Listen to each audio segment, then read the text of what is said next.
You wake up. You check your phone. It says 7:14 a.m. You didn't need it to tell you that. Your body already knew. But take away the sun. Take away the clock. Take away every hint of day or night. What happens to your body then? In 1972, a French geologist named Michel Siffre climbed into a cave in Texas and didn't come out for 6 months. No sunlight, no clocks, no calendar. Just darkness, silence, and his own body left completely alone to figure out what time it was. What happened to him next reveals something strange about every single person alive today. Something that's still ticking inside you right now, whether you notice it or not. Siffre wasn't the first to try this. Decades earlier, a sleep researcher named Nathaniel Kleitman brought a colleague deep into Mammoth Cave, Kentucky in 1938, hoping to prove that humans could adapt to any schedule you gave them. Kleitman wanted to see if the human body was flexible, infinitely programmable, a blank slate you could set to any rhythm you liked. He was wrong, but not in the way he expected. Left without sunlight, the human body doesn't collapse into chaos. It doesn't scatter randomly across the clock. Instead, it does something almost eerie. It keeps a rhythm, just not the one you'd expect. Without any light cues at all, most people drift toward a day that's roughly 24 to 25 hours long. Not 24, not random, something just slightly longer, stretched like a shadow at the edge of evening. Kleitman's own body slipped into a longer day almost immediately. His colleague adjusted more slowly, but both men proved something neither expected. The human body carries its own clock, one that doesn't need sunlight to run. It just needs sunlight to stay correctly set. Think about what that means. Somewhere inside you, right now, there's a rhythm running whether or not you ever see the sky. A clock built from something older than wristwatches, older than sundials, older than agriculture itself. Scientists eventually gave this internal clock a name: circadian rhythm. Circa meaning around, dies meaning day. A rhythm that runs around a day. Not exactly a day, around one. That single word, around, is doing a lot of work. It's the whole mystery folded into 2 syllables. Because if your body already keeps its own rhythm, why does it need the sun at all? In the 1960s, a German scientist named Jürgen Aschoff built underground bunkers specifically to answer that question. Volunteers lived alone beneath the earth for weeks, cut off from daylight, told to sleep and wake and eat whenever they felt like it. Aschoff watched their patterns drift. Slowly, night crept later. Morning arrived later. Some volunteers eventually flipped their entire schedule, waking at what would have been midnight and sleeping through noon, without ever realizing anything had shifted. Their internal clock hadn't broken. It had simply lost its anchor. Sunlight, it turns out, isn't what creates your rhythm. Sunlight is what corrects it. Every morning, light hits your eyes and resets a tiny cluster of cells deep in your brain, a structure called the suprachiasmatic nucleus, tucked right behind your eyes like a conductor holding a baton.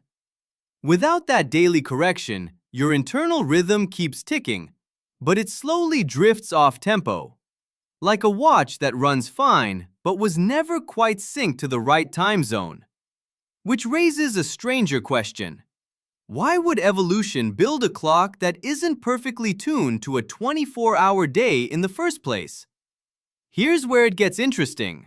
For most of human history, there was no need for a perfectly tuned clock.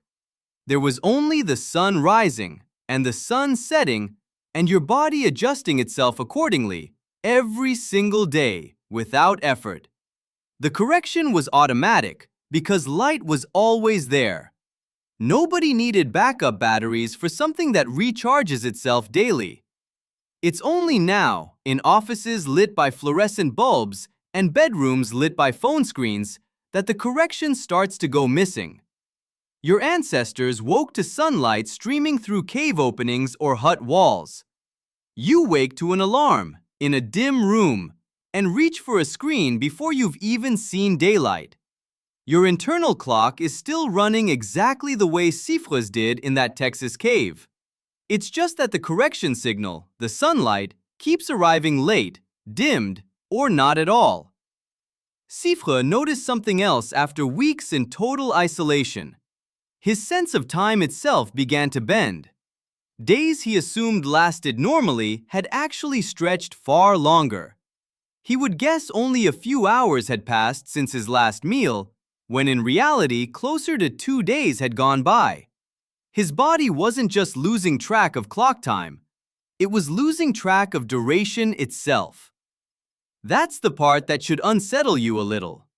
Your sense of how long ago something happened, your sense of morning, afternoon, evening. None of it is as fixed as it feels. It's a construction, built moment by moment from external cues you barely notice. Light through a window, temperature dropping, traffic outside quieting down. Remove those cues and the construction starts to wobble. You've probably felt a small version of this yourself. A weekend with no schedule, curtains drawn, a phone as your only clock. Hours blur together. Tuesday starts to feel like Sunday. You're not imagining it. You're running a miniature version of Siffre's cave, right there in your own bedroom. When Siffre finally emerged from the cave, blinking against light he hadn't seen in 6 months, he believed it was August 20th. It was September 5th. His internal clock had drifted more than 2 weeks off course, all while feeling completely normal to him the entire time. Not chaotic, not random, just steadily, quietly wrong. One uncorrected day at a time. That's the real twist hiding inside this whole story. Your body isn't a passive machine reacting to sunrise and sunset. It's an active clock, running on its own schedule, that simply needs daily proof the outside world still matches it. Every morning you step outside, or open your curtains, or let sunlight hit your face, you're not just waking up. You're recalibrating a mechanism that traces back long before clocks, calendars, or even language existed. A mechanism your ancestors carried across grasslands and coastlines for hundreds of thousands of years, correcting itself against nothing more complicated than a sunrise. Now think about your own week. The late nights lit by a screen. The mornings spent in curtained darkness, scrolling before you've seen the sky. The weekends that blur together with no anchor at all. You're not broken when your sleep feels off, or when Mondays feel disorienting, or when a string of indoor days leaves you foggy and strangely disconnected from time. You're simply doing in miniature what Michel Siffre did in that Texas cave. Running a clock that works perfectly fine, just quietly drifting further from the light that used to keep it honest. Tonight, you'll check your phone to know what time it is. But somewhere behind your eyes, an older clock is already keeping its own count, waiting for nothing more than a little morning light to prove it's still right.